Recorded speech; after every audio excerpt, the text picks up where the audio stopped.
नहमदुहु व नसल्ली अला रसूलिल करीम अम्मा बाद फ़ाऊज़ु बिल्लाहि मिनश शैतानिर रजीम बिस्मिल्लाहिर रहमानिर रहीम। आजकल नए सिरे से हमारे जो बारेला किसका नाम ज़बान पर आया कि हमारे वो जेल में जो है ना अपना फवाद चौधरी साहब जो साहिवाल से आए और यहाँ आए आंधी की तरह आए बगोले की तरह छा गए। तो वो आते ही उन्होंने 3 दिन पहले तो वो कह रहे थे कि अपना बनी गाला जो है ना ये मनशियात का अड्डा है, इमरान खान को पता ही नहीं है सियासत का और पीटीआई वाले डॉग्स हैं।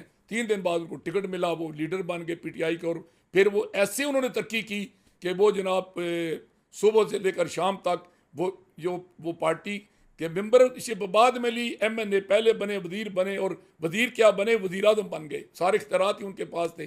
तो वो एक अलग सवाल है कि उन्होंने क्या किया जेलम के लिए, क्या नहीं किया।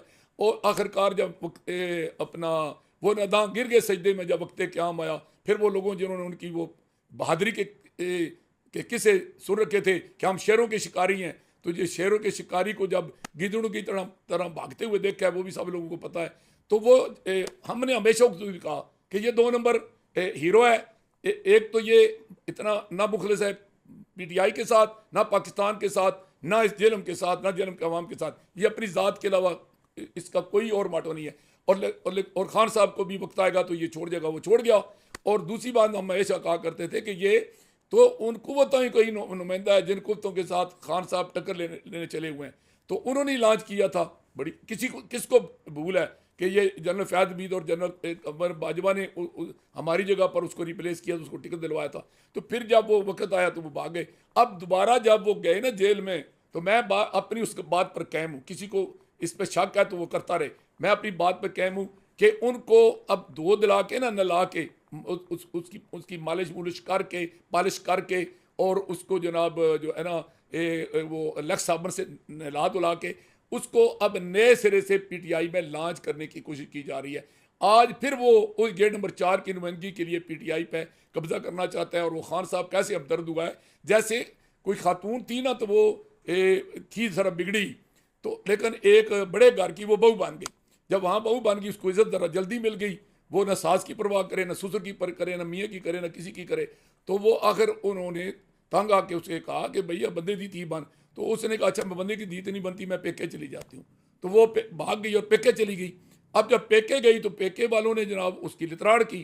उन्होंने कहा बड़ी मुश्किल से तुम्हारा रिश्ता मिला था और तुम्हारा दौर लग गया था कि एक अच्छे घर में तू ब्याही गई थी, तो तूने क्या किया। अब जब उनके ससुराल से रब्ता उन्होंने किया, उस ज़माने में मिरासी और नाई होते थे, उनको भेजा जाता था कि उनको भेजा कि भाई जनाब बहू ले जाओ। उन्होंने कहा जी हमें इसकी ज़रूरत नहीं है। अब बेके वाले भी तंग, ससुराल वाले उनके जवाब। अब उसने क्या किया कि बाहर गई ना कुएं पर, तो वहाँ उसके ससुराल का माल बशी चल रहा था, तो वहाँ भैंस के पीछे कट्टा भी था। तो उसने क्या किया, जब वो शाम को माल मशी वापस होने लगा ना अपने डेरे की तरफ, अब उसके ससुराल की तरफ, उसने कट्टे का उछल पकड़ लिया, यानी दुम पकड़ ली। और दुम पकड़ी हुई है, साथ जा रही है। साहब कहती है तू मजबूर करदा पिया, मैं तो नस जाना चाहती, तू मजबूर करदा पिया, मैं तो नस जाना चाहती। तो अब वो जनाब कट्टे के पीछे लग के ना पीटीआई पे दोबारा कब्जा करने के चक्कर में है। और सबको क्या, जिन्होंने मार खाई है, जो पार्टी के साथ रहे हैं, अहमद अली खान, रऊफ हसन और जनाब वो गौर, तो वो जनाब अपना ये सारे लोग जिन्होंने पार्टी के लिए मार खाई है, इनको कहते हैं इनको सियासत का भी कोई पता नहीं। जो कभी कल खान साहब को कहते थे ना सियासत का कोई पता नहीं, अब उनको कहते हैं इनको सियासत का भी पता नहीं। ये खान साहब के लिए कुछ कर भी नहीं रहे। देखिए जी, मैं आती ना तो मैं इस घर को बड़ा संवारती। अब वो घर को संवारने के लिए कट्टे का पूछल पकड़ कर वापस आ रहे हैं।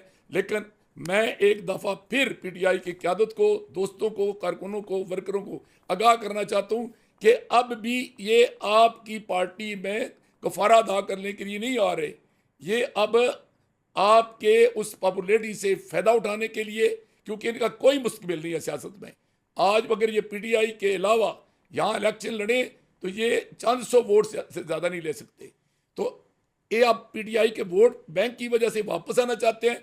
और वापस आकर करना क्या चाहते हैं कि जिनके ये नुमाइंदे उनके ये नुमाइंदगी करेंगे और पीटीआई को फिर ये अपनी मर्जी से चलाएंगे और अपने मफादात के लिए पार्टी मफादात को कुर्बान करेंगे। लिहाजा इनसे बचें, भाग इन बर्दाफरोशों से। कहाँ के भाई बेच ही खावें जो यूसुफ साहब बरादर हो गए। शुक्रिया।